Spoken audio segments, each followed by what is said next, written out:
প্ৰাক্তন মুখ্যমন্ত্ৰী প্ৰফুল্ল কুমাৰ মহন্তৰ কন্যাৰ বিৰুদ্ধে গোচৰ ৰুজু কৰা হৈছে। প্ৰজ্বলিতা কাশ্যপৰ বিৰুদ্ধে গোচৰ ৰুজু কৰিছে দিছপুৰ আৰক্ষীয়ে। গাড়ী চালক ৰাজীৱ হুছেইনে দিয়া এজাহাৰৰ ভিত্তিতে গোচৰ ৰুজু কৰা হৈছে।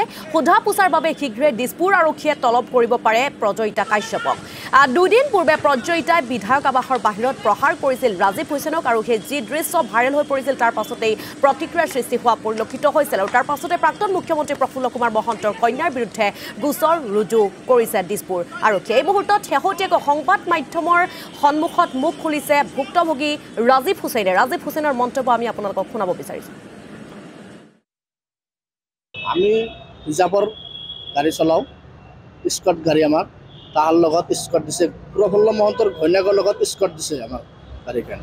তাহনে হৈ আছে কি আমি স্কট যাওঁতে স্কটখন ৰাখি থৈ কিনে তাৰ ঘৰৰ পাৰ্চনেল গাড়ী ইনোভাখন মোক চলাব দিছে। মই সেইটো মানা কৰিছোঁ যে নাই ইনোভাখন নচলাওঁ, আমি তাৰ পাৰ্চনেল গাড়ী কিয় চলাওঁ আমি সেইটোৰ কাৰণে মোক এনাখন ব্যৱহাৰটো কৰিছে। তাহনে কি কৰিছিল আপুনি খোৱাৰ পিছত কি কৰিছিল? খোৱাৰ পিছত মানে তাহনে এই আঁঠু ভৰাই কাণত ভৰাই বহাই থৈ দিছিল মোক।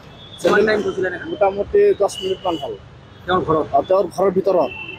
বাহিৰতো মোটামুটি চেণ্ডেল দেখুৱাইছিল তাৰ ছোৱালীটো। কোনে বহাইছিল? ছোৱালীটো বহাইছে বাহিৰত, ঘৰৰ ভিতৰত বহাইছে মায়ে।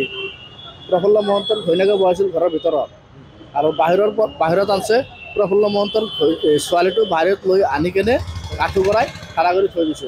গাড়ীখন চলাব লাগে সেইটোৱে কাৰণ। আমি হ'লো প্ৰাইভেট ড্ৰাইভাৰ, আমি চৰকাৰী গাড়ী চলাব যাওঁ, তাৰ গাড়ী পাৰ্চনেল গাড়ীখন। তাহলেতো পাৰ্চনেল গাড়ী চলাব লাগে, পাৰ্চনেল ড্ৰাইভাৰ ৰাখিব লাগিব তাৰ ঘৰৰ পৰা। ক'ত যাব দিছে আপোনাক? বজাৰ কৰিব লাগে তাৰ ঘৰত লৈ কেনে। নাই আমি কোনো ধৰণৰ বেলেগ চোৱা নাই। আমি তাত কেমেৰা আছে লগাই আছে, ওপৰত কেমেৰা লগাই আছে, CC কেমেৰা লগাই আছে। সেইটো আপোনালোকে চেক কৰিব পাৰে, তদন্ত কৰিব পাৰে, চাব পাৰে আপোনালোকে। নাই সেইটো নাই। আমি নাই কোনো ধৰণৰ মন্তব্য নাই তাৰ লগত। এজাহাৰ দিছোঁ আমি, এজাহাৰ আমি কালি দি দিছোঁ। আমি এজাহাৰ আগত দিছপুৰ থানাত দি দিছোঁ। দিছপুৰ